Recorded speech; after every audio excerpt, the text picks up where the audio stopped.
Hello प्यारे guys. आज का नेक्स्ट टॉपिक मैंने कराया था रिफ्लेक्शन ऑफ लाइट। तो आज मैं रिफ्रैक्शन ऑफ लाइट पर कुछ न्यूमेरिकल करा रहा हूँ। तो सबसे पहले क्या करेंगे, कुछ इसकी मेन पॉइंट को मैं समझ लूँगा। जैसे कि मैंने ऑफलाइन में डिटेल डेरिवेशन कराई है, तो उन्हीं डेरिवेशन को लेकर मैं रिवीजन भी इसमें करा दे रहा हूँ। तो पहला ये दिया है रिफ्रैक्शन ऑफ लाइट। तो रिफ्रैक्शन ऑफ लाइट होता क्या है, मेन पॉइंट है ये। इस प्रकार से ये लेयर होती है, इसमें दो माध्यम होते हैं। फर्स्ट माध्यम क्या होता है कि ये एक सघन माध्यम होता है। ये क्या होता है, ये एक सघन माध्यम होता है। इस प्रकार ये सघन माध्यम, तो ये सघन माध्यम होता है और ये इसका सीधा ऐसे करके ये जाता है सीधा एक अवलंब ऐसे। तो यहाँ से क्या होगा, यहाँ से सीधे ये होगा कि ये सघन माध्यम है ना, ऊपर सघन है और नीचे कौन सा माध्यम है, विरल माध्यम। तो हम सबसे पहले इसकी बात कर रहे हैं, ये विरल माध्यम की। तो यहाँ से कोई आपतित किरण, इस प्रकार से कोई किरण आएगी और किरण आने के पश्चात यहाँ पर मान लो ऊपर दिया है वायु, ऊपर क्या दिया है, वायु दिया है। और नीचे मेरे पास क्या दिया है, यानी कि कोई सा विरल माध्यम मान लो, जैसे कि मैंने कांच मान लिया है, यहाँ पर कांच दिया है इस प्रकार। और अब हम क्या करेंगे, इस प्रकार ये कांच दिया है। तो जैसे ये आपतित किरण आई और यहाँ से परावर्तन के पश्चात ये क्या करेगी, कुछ अवलंब की ओर ऐसे झुक जाएगी, अवलंब की ओर ऐसे करके झुक जाएगी। और ये जो अवलंब है, इससे जो ये बना कोण है, ये क्या बोलेंगे, आपतन कोण। तो इसे आई से डिनोट करते हैं, आपतन कोण। और ये जो अवलंब से झुका हुआ कोण है, इसे क्या बोलते हैं, परावर्तन कोण। समझते हैं ना एकदम, ये मोस्ट इम्पोर्टेंट पॉइंट है, परावर्तन कोण आर। तो इन्हीं दोनों कोणों के अनुपात को ही हम क्या बोलते हैं, स्नेल का नियम कहते हैं, इन्हीं कोणों के अनुपात को। तो रिफ्रैक्शन ऑफ लाइट क्या होता है, प्रकाश के एक माध्यम से दूसरे माध्यम में, प्रकाश के एक माध्यम से दूसरे माध्यम में जाने पर अपने मार्ग से विचलित होने को प्रकाश का ही परावर्तन कहते हैं। जब प्रकाश एक माध्यम से दूसरे माध्यम में जाने पर अपने मार्ग से विचलित हो जाए, देखो मार्ग से विचलित हो गई, क्योंकि ऐसी किरण आई सीधी, तो सीधी ना निकल के पश्चात अपना मार्ग बदल दिया उसने। तो ये क्या कहते हैं, इसे ही अपवर्तन, रिफ्रैक्शन ऑफ लाइट बोलते हैं। तो यहाँ से ये समझ में आया। तो स्नेल का नियम क्या कहता है, स्नेल का नियम होता है, स्नेल का नियम ये कहता है कि एक फॉर्मूला बनता है स्नेल का नियम, इसी में स्नेल के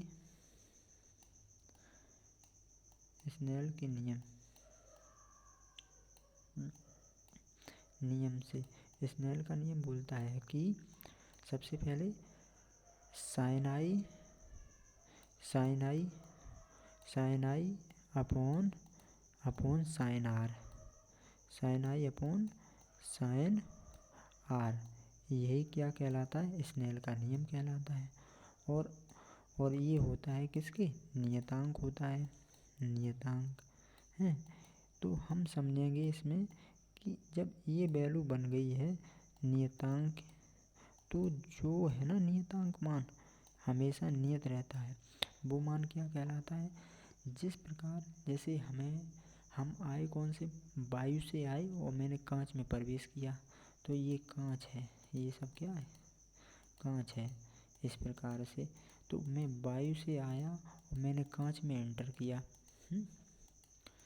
तो जैसे ही मैंने कांच में एंटर किया, तो यहाँ पर क्या बनेगा, जो नियत वैल्यू है साइन आई, यहाँ पर बनेगा साइन आई और upon sine r is equal क्या हो जाएगा, इज इक्वल नियतांक वैल्यू क्या होगी, अपवर्तनांक, और इस साइड लगेगा ए, और मैं किस में गया, ए से एयर से एयर से गिलास में, एयर से गिलास में। ये फॉर्मूला यहाँ पर कंप्लीट हुआ। अब इसी प्रकार मुझसे एक और फॉर्मूला पूछा जाए, जैसे हमें पूछा जाए कि एयर अपवर्तनांक गिलास, तो ये क्या फॉर्मूला बनेगा, तो ये बन जाएगा वायु में प्रकाश की चाल, ऊपर क्या होगी, वायु वायु वायु में प्रकाश की चाल,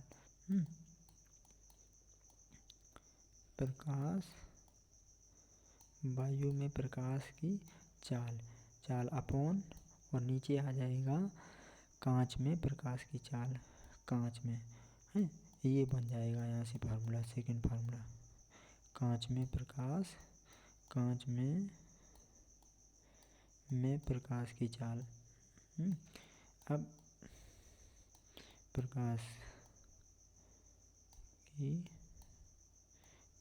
की चाल, तो यहाँ से ये दो फार्मूले निकल के आ गई। अब क्या करेंगे, सेकंड कंडीशन मेरे पास कौन सी आती है, जो हम आगे चल के बताएंगे, जिससे और भी सवाल लगे। तो यहाँ से मुझे पता हो गया कि वायु में प्रकाश की चाल बटे कांच में प्रकाश की चाल। अब हम अपने मेन पॉइंट पर चलेंगे, जो मेरा क्या होता है, उसमें हम न्यूमेरिकल सॉल्व करते हैं। तो फर्स्ट न्यूमेरिकल देखो इज ये दिया है। अब वायु के सापेक्ष जल तथा कांच की अपवर्तनांक क्रमशः कौन कौन से दिए गए हैं, 4/3 तथा 2/3/2 हैं। तो कांच का जल के सापेक्ष अपवर्तनांक ज्ञात कीजिए। तो अब देखो, अब कांच का जल के सापेक्ष अपवर्तनांक निकालेंगे। सबसे पहले क्या करेंगे, हमने अभी हाल फार्मूला निकाला था, किस प्रकार, देखो ये अब कांच का जल के साथ ये, यहाँ पर कोई भी अपवर्तनांक रख सकते हैं, एयर से वाटर में जा रहा है, तो कोई, तो एयर से वाटर में गया, तो ये कितना हो गया अपवर्तनांक इसका, 4/3। और दूसरी कंडीशन क्या दिया है, एयर से किस में गया है, एयर से गिलास में गया है, तो इसका अपवर्तनांक क्या हुआ, 3/2। तो हम सबसे पहले क्या निकालेंगे,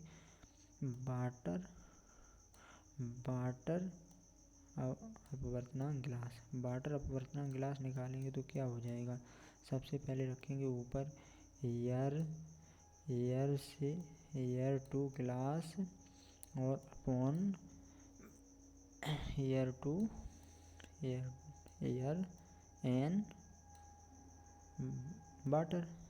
एंड वाटर। अब इनके मान रख देंगे। एयर टू गिलास का मान कितना दिया था, 3/2, और फिर उसके बाद एयर वाटर का अपवर्तनांक कितना दिया था, 4/3। अब देखो इसका और ये कितना, वाटर एंड गिलास हो जाएगा, वाटर एंड गिलास, तो इसका इसके साथ मल्टीप्लाई हो जाएगा, और इसका ऊपर के साथ, जैसे ही मल्टीप्लाई करेंगे 3 3 जा 9 हो जाएगा, 3 3 जा 9, और 4 2 जा 8। तो ये मेरा अपवर्तनांक निकल के आ गया, कितना, दैट इज माई आंसर। अब देखो थर्ड नंबर क्वेश्चन पर चलेंगे। थर्ड नंबर क्वेश्चन क्या कहता है, जल तथा कांच का अपवर्तनांक क्रमशः 1.35 तथा 1.50 है। यदि प्रकाश किरण कांच से जल में जा रही हो तो कितना अपवर्तनांक होगा। अब प्रकाश किरण देखो किस में जा रही है, कांच से जल में जा रही है, तो कितना अपवर्तनांक होगा। ये भी कितना सरल क्वेश्चन है। तो हमें निकालना है यहाँ पर जी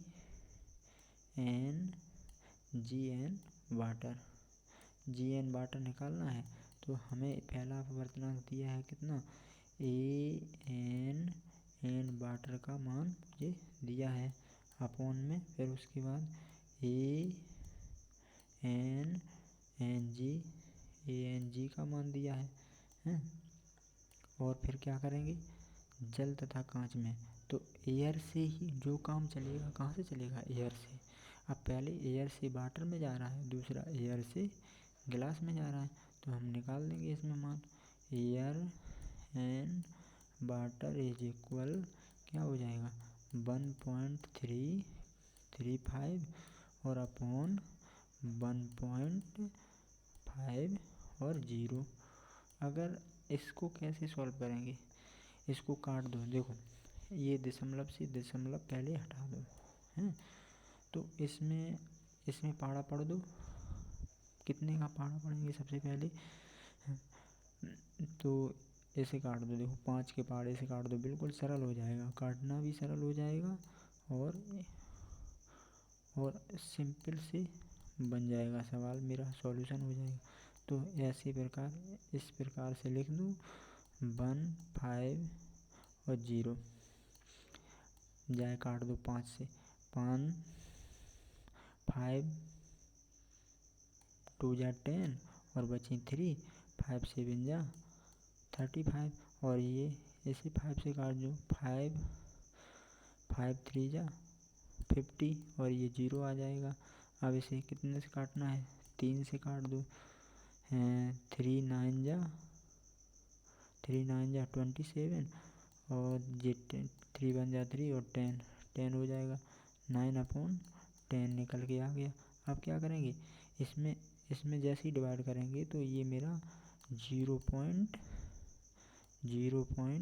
कितना हो जाएगा 9 हो जाएगा answer. That means this is my answer. अब देखो 4th क्वेश्चन पर चलेंगे, 3 क्वेश्चन तो हो गया। अब 4 नंबर क्वेश्चन क्या कहता है, निर्वात में प्रकाश की चाल 3 × 10⁸ मीटर प्रति सेकंड है और कांच में प्रकाश की चाल बताइए और अपवर्तनांक ये दिया गया है। अभी देखो फार्मूला मैंने इसका किया था फार्मूला, तो मेरे पास अपवर्तनांक दिया है, तो हम क्या करेंगे, सबसे पहले मैंने लिखाया था किसका अपवर्तनांक दिया है, कांच का अपवर्तनांक, ए एन ग्लास। अभी मैंने एक फॉर्मूला लिखाया था, क्या हो जाएगा, निर्वात में वायु में प्रकाश की चाल, वायु में प्रकाश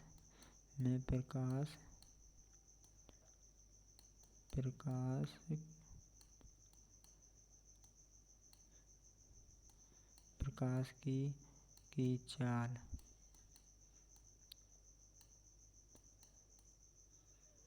चाल बटे चाल अपॉन, और फिर क्या हो जाएगा, गिलास कांच में प्रकाश की चाल, ये कांच में आ जाएगा, कांच यहाँ पर कांच हो जाएगा, कांच में प्रकाश की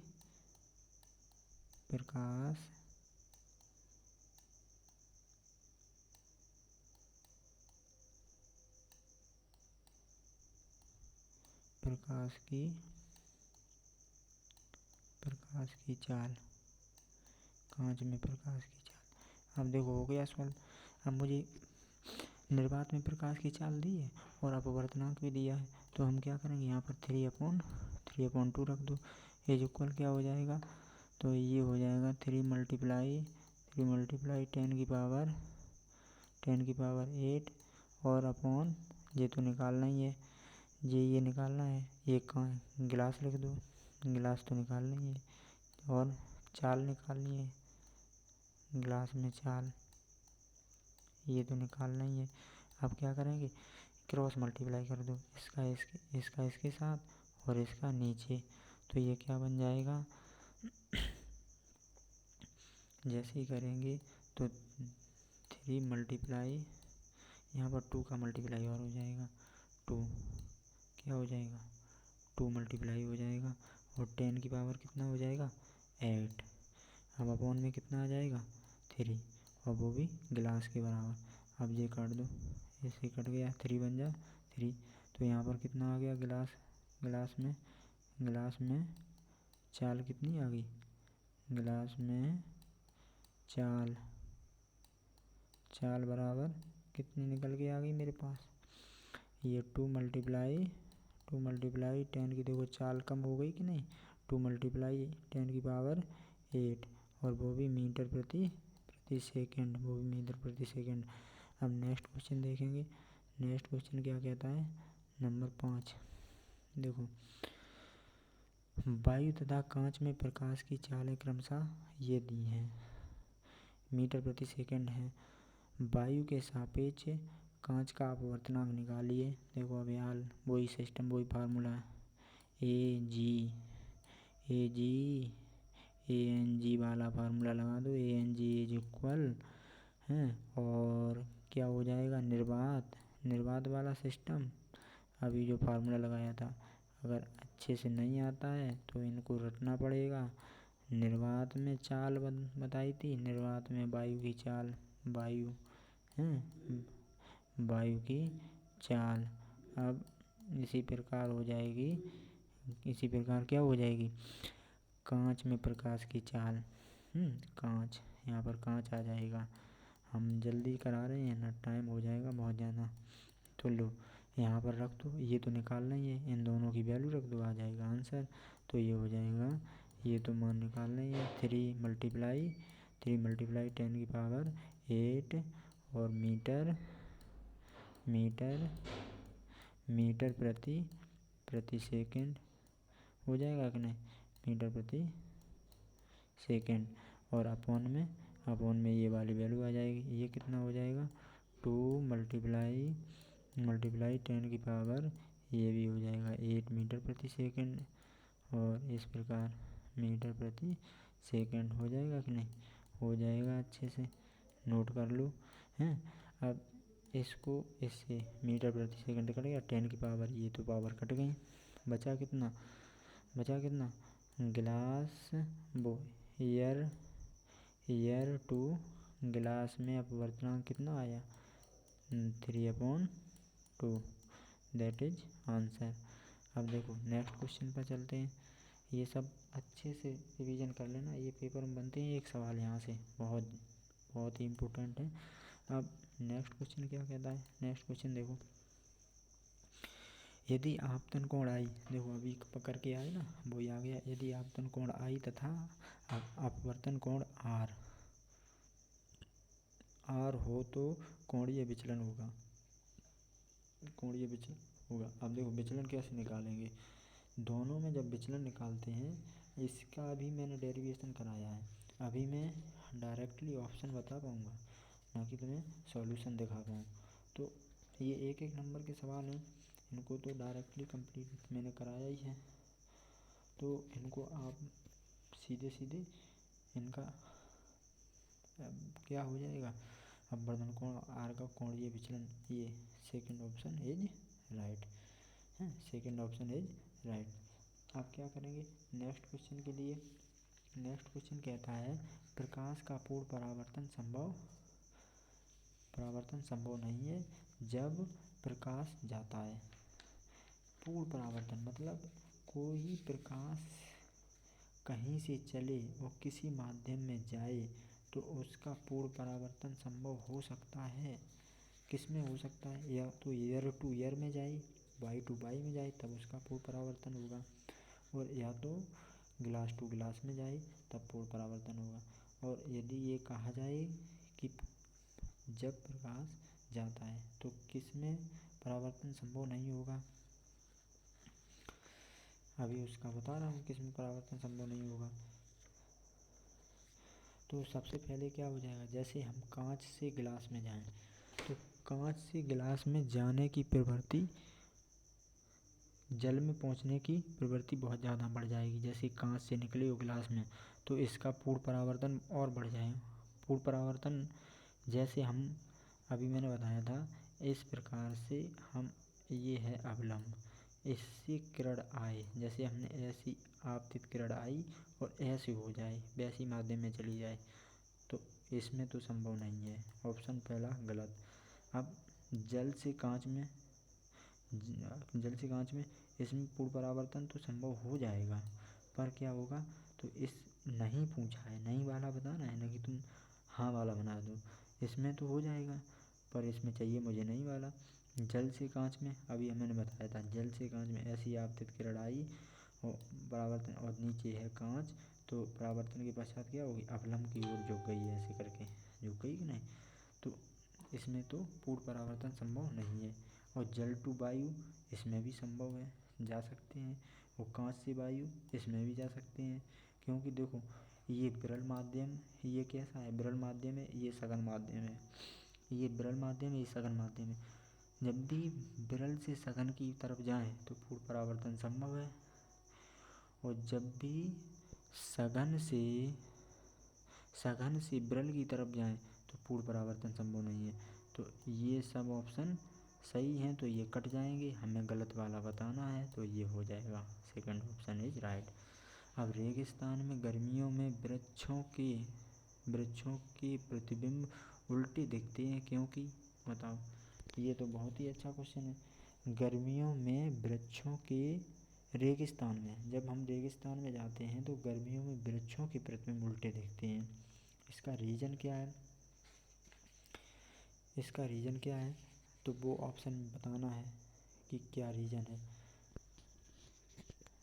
तो सबसे पहले हमें देखो, इसमें होता है उस भाग में जल होता है। अरे उस भाग में जल कैसे जल से तो ये हो नहीं सकता है वृक्षों में प्रतिबिंब उल्टे। जल क्या कर सकते, जब रेगिस्तान है तो जल कहाँ से आ गया वहाँ पर तो जल है ही नहीं। रेत के कण चमकते हैं। अरे रेत के कण चमकेंगे, पर उस वृक्ष को तो उल्टा नहीं दिखा सकते हैं रेत, हैं। पेड़ों से चलने वाली किरणों का परावर्तन होता है, हाँ ये तो बात ठीक है। जब पेड़ से चलने वाली किरणें क्या होती हैं, पेड़ों से चलने वाली किरणें हवा के कारण नहीं, वायु एकदम बहुत तेज आती है, तो चलने वाली जो किरणें हैं परावर्तन होता है, उन किरणों का क्या होता है, परावर्तन होता है, तभी क्या होता है, पेड़ के प्रतिबिंब झिलमिलाते हुए उल्टे दिखने लगते हैं। तो आज का सेशन यहीं हुआ समाप्त। Good bye.